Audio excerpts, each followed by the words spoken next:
মাত্র কয়েকদিন পরে পুজো। 4 দিনের জন্য উমা আসবেন বাপের বাড়িতে। পুজো মানে প্যান্ডেলে প্যান্ডেলে দেদার ঘোরা, আর জিরিয়ে নেবার সুযোগ পেলেই সঙ্গে 1 কাপ চা।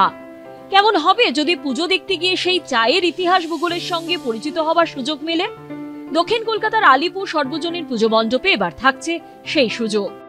80 বছরে পা দেওয়া এই পুজো কমিটির এবারের থিম চাপানুতোর। কিভাবে চাইলো এই দেশে, কিভাবে তা ছড়িয়ে পড়লো, তাই পেন্টিং এর আকারে তুলে ধরা হচ্ছে মণ্ডপ জুড়ে।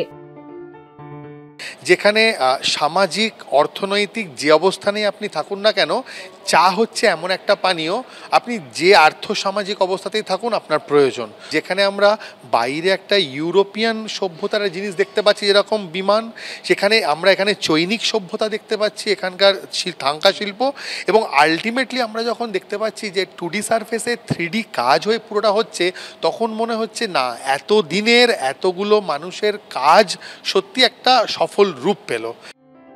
সিনেমা থেকে বিনোদন জগৎ, রাজনীতি থেকে দৈনন্দিন জীবন, চায়ের বিচরণ সর্বত্র। বাঙালির শ্রেষ্ঠ উৎসবে তাই থিম হিসেবে এই অভিনব ভাবনা। থিমের সঙ্গে সাজুজ্য রেখেই তৈরি হচ্ছে প্রতিমা। মণ্ডপের বিশেষত্ব কিন্তু শুধু চা নয়, আমি এখানে ফ্রেস্কো পেন্টিং করেছি, এবং ফ্রেস্কো পেন্টিং করে একটা চৈত্যের আকার দিয়েছি গোটা মণ্ডপকে। আর সেখানে বিষয় হিসেবে উঠে এসেছে চা। তো এই চায়ের নানান গল্প, নানান কথা এখানে আমরা ছবির মাধ্যমে, ফ্রেস্কো পেন্টিংয়ের মাধ্যমে তুলে ধরেছি। দক্ষিণ কলকাতার এই পুজো মণ্ডপ এবার নজর কাড়বে বলেই মনে করছেন উদ্যোক্তারা। চা এমনভাবে মানুষের জীবনে ওতপ্রোতভাবে জড়িত, সেটা আমার মনে হয় সেই চায়ের যাত্রা কিভাবে, সে চা কিভাবে একটা বাণিজ্যিক কেন্দ্র হয়ে উঠলো, কত শতাব্দী ধরে এই চায়ের যাত্রা কিভাবে এসছে, সেইটা নিয়ে আমাদের আলোচনা। চা এমন একটা টপিক কারোর জীবনে মনে হয় বাদ নেই। তো ওই চাটাকে আমরা বেছে নিলাম যে চা চায়না হয়ে, ইউরোপ হয়ে কিভাবে একটা বাণিজ্যিক সেন্টার হয়ে আজকে পৃথিবী জুড়ে চা সবারই দরকার। তো চাকে নিয়ে আমরা এবার থিম রেখেছি চাপানুতোর।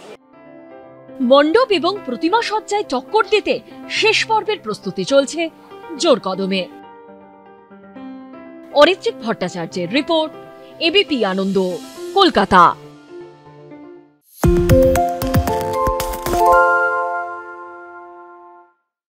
সত্য অন্তহীন, সত্যের খোঁজও তাই, সত্য সন্ধানে তাই আমরা অক্লান্ত, অকুতভয়। এবিপি আনন্দ নতুন ভাবনার প্রতীক, যা মনে মুক্ত, তথ্যে যুক্ত এবং যাবতীয় সীমানার বাঁধন থেকে মুক্ত। সীমা না শব্দটির মধ্যে লুকিয়ে আছে মানা শব্দটি, যেন চোখ রাঙানি এক অদৃশ্য ব্যানাজার, যা আটকে রাখে আমাদের এক ছোট্ট গণ্ডির মধ্যে। একমাত্র সঠিক খবরই গড়ে তুলবে এক মুক্ত সমাজ। সেই জগৎ গড়ার লক্ষ্যে কোনো সীমানার ঠুকুটি আমরা মানব না। এবিপি আনন্দ এগিয়ে থাকে, এগিয়ে রাখে।